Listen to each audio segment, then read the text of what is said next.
Hello there, and welcome to Triangle Minds. In today's video, we will be exploring the Mongol invasions of Japan in the 13th century. This was a pivotal moment in Japanese history, as it marked a time of great turmoil, conflict, and cultural exchange between Japan and the Mongol Empire. The Mongol invasions of Japan occurred during a time of great change and upheaval in both Japan and the Mongol Empire. In the late 12th century, Japan was in a period of political and social transition. The country had been ruled by a series of emperors for centuries, but real power had shifted to the warrior class known as the samurai. In 1185, the samurai leader Minamoto no Yoritomo established the Kamakura shogunate, a military government that would rule Japan for the next few centuries. The shogunate was based in Kamakura, a city near modern-day Tokyo, and was focused on consolidating power and maintaining order in Japan. Meanwhile, in the Mongol Empire, a young warrior named Temujin was rising to power.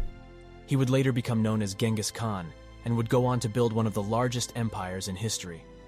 The Mongol Empire was founded on the principles of military strength and conquest, and Genghis Khan was determined to expand his territory and conquer new lands. In the early 13th century, Genghis Khan's grandson, Kublai Khan, became the ruler of the Mongol Empire. Kublai Khan was just as ambitious as his grandfather and was determined to conquer new territories, including Japan.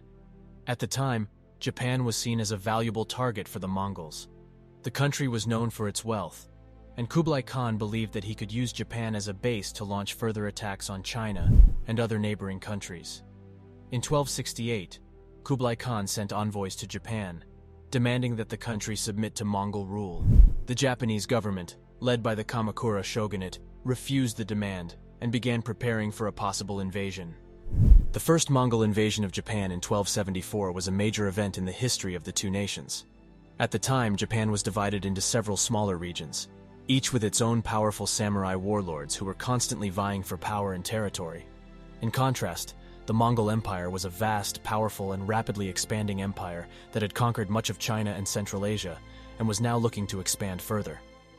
The Mongol invasion force was made up of over 30,000 soldiers and sailors who landed on the island of Kyushu in southern Japan. The Japanese defenders, led by samurai warriors and their feudal lords, were vastly outnumbered and outgunned, but they were able to use their superior knowledge of the terrain and their weapons to hold off the invaders. The Mongols were initially successful in capturing several Japanese forts along the coast, but they soon encountered fierce resistance from the samurai warriors. The Japanese defenders were able to hold off the invaders long enough for a powerful typhoon, known as kamikaze, to strike the coast, destroying the Mongol ships and drowning many of their soldiers and sailors. This divine wind was seen as a miraculous intervention by the Japanese, who believed that their gods had intervened to protect their land and people. The Japanese defenders were then able to take advantage of the weakened Mongol force and launch a counterattack, driving the invaders back to their ships and forcing them to retreat. The first Mongol invasion of Japan had significant consequences for both nations. For the Mongols, it was a major setback in their efforts to expand their empire and exert their influence over Japan. It also marked the first time that they had been defeated in a naval battle. For the Japanese, it was a victory that gave them a newfound sense of confidence and unity, and which ultimately helped to shape their culture and identity. In the years that followed the first invasion, the Japanese built up their defenses along the coast and established a more centralized government under the Kamakura shogunate. They also began to embrace new technologies and tactics, such as the use of firearms, to better defend themselves against future attacks. The second Mongol invasion of Japan in 1281 was a major military campaign that took place 7 years after the first invasion. The Mongol Empire, led by Kublai Khan, was determined to conquer Japan and sent a force of over 140,000 soldiers and sailors to the island nation. The Mongol forces landed on the southern island of Kyushu in June 1281 and began their attack. The Japanese defenders, led by the samurai warrior Takazaki Suenaga, were once again outnumbered and outgunned, but they were well prepared for the invasion. They had learned from the first invasion and had fortified their coastal defenses, built new fortresses, and stockpiled supplies. The Japanese defenders used a combination of traditional tactics, including archery, sword fighting, and spear fighting, as well as more modern innovations, such as firearms and gunpowder.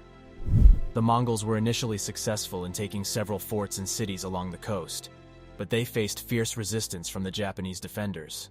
As the Mongol forces advanced further inland, they were hit by another powerful typhoon like in their first invasion of Japan that destroyed their ships and killed many of their soldiers and sailors. The Japanese defenders once again took advantage of the weakened Mongol forces and launched a counterattack, which drove the invaders back to the coast. The Mongols attempted to rebuild their fleet and launch another attack, but they were ultimately unsuccessful. The Japanese defenders had successfully repelled the Mongol invaders for the second time, and the invasion came to an end. The second Mongol invasion of Japan had a significant impact on the history of both nations. For the Mongols, it was a humiliating defeat and a major setback to their expansionist ambitions. The invasion also highlighted the limitations of their naval power and their vulnerability to natural disasters. For the Japanese, the victory was a source of great pride and strengthened their sense of national identity. It also helped to solidify the power of the Kamakura shogunate, which had emerged as the dominant political force in Japan following the first invasion. It was a pivotal moment in the history of both nations and marked the end of the Mongol Empire's attempts to conquer Japan and solidified Japan's identity as a united and resilient nation. It also had cultural and artistic implications that continue to shape Japan's heritage to this day. The impacts of the Mongol invasions of Japan were far-reaching and significant. These invasions marked a turning point in the relationship between Japan and the rest of the world, and had lasting effects on Japanese society, politics, and culture. One of the most immediate impacts of the Mongol invasions was on Japan's military and defense systems. The Japanese realized that they were vulnerable to foreign attacks and began to invest in new technologies and tactics to better defend themselves. They expanded their navy, built new forts and defensive structures, and developed new weapons such as firearms and gunpowder. The Mongol invasions had a profound impact on Japan's sense of national identity. The Japanese had always been proud of their country and their traditions, but the invasions brought home the realization that they were not invincible. The victories over the Mongols boosted Japan's self-confidence and reinforced the notion that the country was special and unique. The invasions had cultural implications. The Mongol forces brought with them new technologies, goods, and ideas from China and Central Asia, which had a lasting impact on Japanese art, architecture, and military strategies.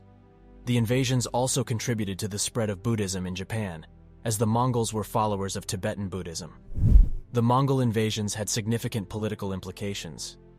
They contributed to the rise of the Kamakura shogunate, which emerged as the dominant political force in Japan following the invasions. The shogunate was able to use the invasions as a rallying cry to unify the country and consolidate its power.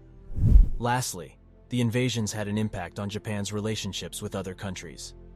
They marked the beginning of Japan's isolationist policy, as the country began to close itself off from foreign influences and concentrate on developing its own unique culture and traditions. The Mongol invasions of Japan in the 13th century were a pivotal moment in world history, marked by epic battles, cultural exchange, and lasting impact. The story of this conflict serves as a reminder of the resilience and fortitude of the human spirit in the face of adversity, and of the power of history to shape our world. If you enjoyed this video, please give it a like and subscribe to our channel for more exciting content. Thanks for watching.